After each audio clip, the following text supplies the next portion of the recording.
오늘도 저희 영혼의 쉼터에 오신 여러분을 사랑하고 축복합니다. 오늘은 요한일서 4장 7절로 12절을 중심으로 그 크신 하나님의 사랑이라는 304장 찬송가를 살펴보겠습니다. 성경에서 사랑에 대해 무엇이라고 가르치실까요?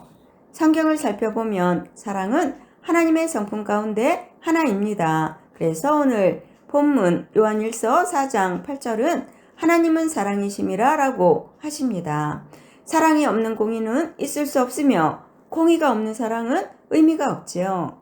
따라서 하나님의 이 두 가지 성품은 분리되지 않습니다. 그 크신 하나님의 사랑은 말로 다 형용할 수 없는 하나님의 무한한 사랑을 고백하는 찬송입니다. 오늘은 이 곡의 탄생과 그 속에 담긴 이야기를 나누고자 합니다. 이 찬송의 작사 작곡가인 프레데릭 레만 목사님은 1917년 미국 캘리포니아에서 작은 시골 교회를 섬기고 있었습니다. 당시 그는 경제적으로 매우 어려워 치즈 공장에서 고된 노동을 하며 생계를 이어가야 했습니다.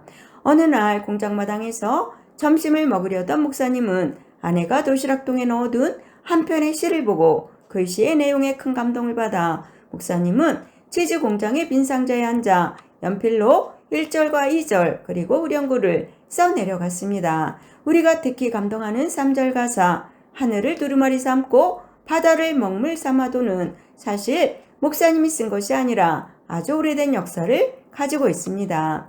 레만 목사님은 이 시가 어느 정신병원 벽에 한 환자가 남긴 낙서에서 발견되었다고 전했습니다. 죽음 직전까지 그가 묵상했던 하나님의 사랑이 벽에 새겨진 것입니다. 이 가사는 인간의 언어와 차원으로는 하나님의 사랑을 다 기록할 수 없음을, 바다를 모두 먹물로 채워도 부족하다는 장엄한 비유로 표현되고 있습니다. 이 찬송은 극한의 고통 속에서도 희망이 되었어요. 2차 세계대전 당시 유대인들이 학살당했던 아우슈비츠 수용소의 벽면에서도 이 찬송 가사가 희미하게 적혀 있었다고 합니다. 죽음의 위협조차 끊을 수 없었던 하나님의 사랑에 대한 신뢰가 그곳에서도 표현하고 있었던 것이죠. 이 감동적인 이야기는 오늘을 사는 우리에게 중요한 교훈을 줍니다. 첫째, 하나님의 사랑은 환경을 초월합니다. 레만 목사님이 힘든 노동 현장에서 하나님의 사랑을 발견하고 이름 없는 환자가 병원벽에 사랑을 기록했듯이 하나님의 사랑은 우리가 처한 어떤 고난보다 더 큽니다.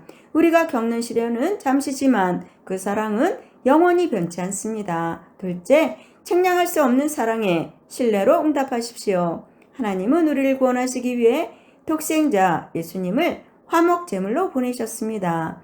우리의 머리로는 다 이해할 수 없는 그 사랑을 믿음으로 받아들일 때 우리의 삶의 절망은 소망으로 바뀌게 됩니다. 영혼의 쉼터를 사랑하시는 여러분, 하나님의 사랑은 측량할 수 없으며 영원히 변치 않습니다. 이 찬송을 부를 때마다 우리를 향한 그 크신 사랑을 기억하며 어떤 상황에서도 믿음으로 승리하시기를 예수님의 이름으로 축원합니다. 아멘.